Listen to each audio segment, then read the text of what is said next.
Tentang umur yang pasien gagal ginjal, ya memang semua itu tergantung dari faktor Tuhan yang pertama ya. Tapi di luar itu biasanya adalah pertama keseimbangan fosfor dan kalsium di tubuh si pasien, yang kedua adalah manajemen untuk cairan.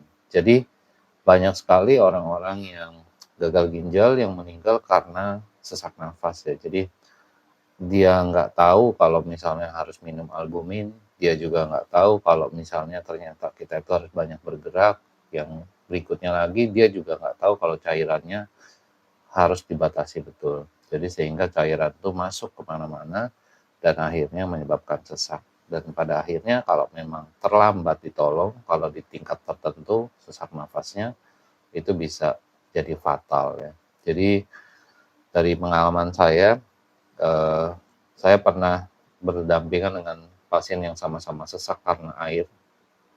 Cuma yang di sebelah saya itu akhirnya meninggal karena mencabut ventilator, sedangkan saya bersyukur bahwa saya masih bisa pada hari ini.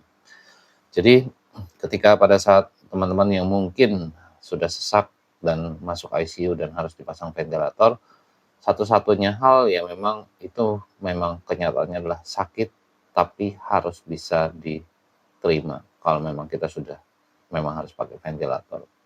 Kalau itu dilawan, jadi problemnya.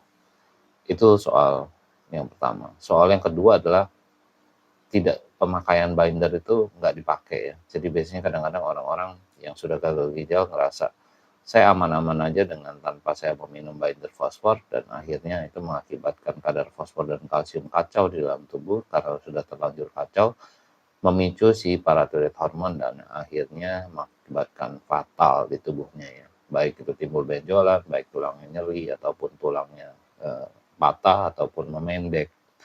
Jadi ya akhirnya ya bisa akibat fatal. Termasuk ada orang-orang tertentu yang mungkin meninggal karena pendarahan lambung. Jadi ya penyebabnya bisa berbagai macam. Jadi kalau menurut saya kita harus melewati, pertama harus 4 tahun pertama harus kita bisa lewati. Yang berikutnya adalah fase di 4 sampai dengan 10 tahun harus kita lewati dengan baik. Dan fase berikutnya adalah fase di atas 10 tahun. Jadi mudah-mudahan teman-teman kita bisa melewati semua fase itu dan bisa berumur panjang. So, ya itu menurutku.